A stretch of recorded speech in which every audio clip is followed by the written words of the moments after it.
about comics. Let's talk about comics. Let's talk about comics. Hey friends, how you doing? It's Charles here, and it's time to talk about comics. I want to talk about this brand new Daredevil Unleash Hell from Marvel Comics. This Daredevil title is different than the main run that's going on right now because it is Elektra as Daredevil, the mantle that she took over from Matt when he was in prison, and she has been a second Daredevil in Hell's Kitchen. This is a red band edition.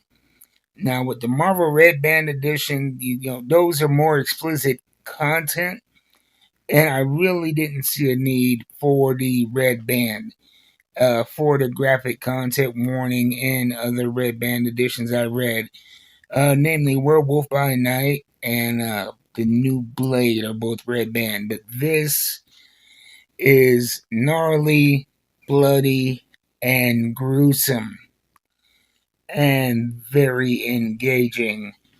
Uh, One thing I like about this is that with the current run of Daredevil right now, with Father Matt, as he's been brought back to life as a priest, his big issue is trying to balance his faith with being a vigilante.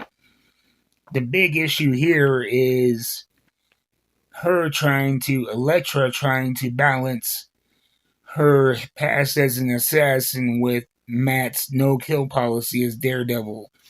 And so you almost get a Batman esque style of violence to where it's not lethal, but it'd be kinder if it was lethal. We start off with a scene of a nefarious individual who seems to be some kind of kingpin running a drug organization, and they're cooking something. They don't say what it is, but some kind of narcotic. And Elektra busts in with a great action sequence.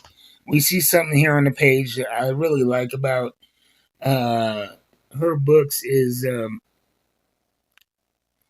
I think to capture the speed, you will see a lot of these pages where it's one big panel over a couple of pages, and you will see different renderings of her fighting somebody else in the same scene. And so we have multiple Elektra kicking, punching, fighting, and it's a cool way to represent the speed and the frenzy of the fight scene. Something that's being continued in this series as well. There's a big explosion, and we get to her recovering, patching herself up, and trying to deal with the solitude. And then we cut to an art student who is, kind of a morose, tortured artist, and working alone late night, and she is interrupted by this creepy teacher. The dude is just a creep. And you think things are going to go one way, but she is being spoken to by some entity that is the only she can hear and see. And it inspires her to do terrible things to the art teacher. And I'm not going to give too much more. Like I said, with this channel, I don't want to give blow by blow, spoilers array for books that I want you to check out. But there is a great action element that you're going to see with all of the Daredevil titles. And there is another very heavy supernatural element that looks like it's going to be your main story, main point of conflict with this art student and this spirit that is seemingly puppeting her to do its bidding.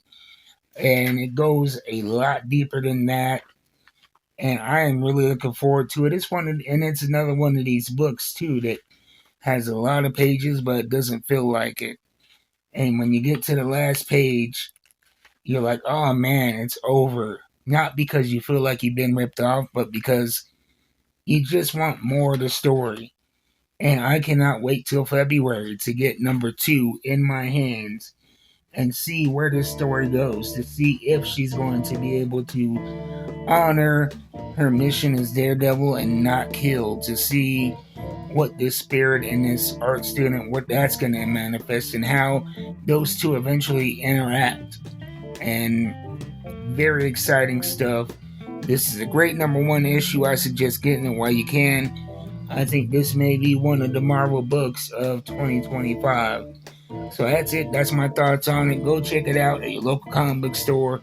Brand new for the month of January. And if you don't have a local comic book store, check out my friends at coffeeandacomic.com. They ship nationwide. They have great prices, and it's a small veteran-owned business. So check them out, and I'll see you next time. Until then, keep reading them books.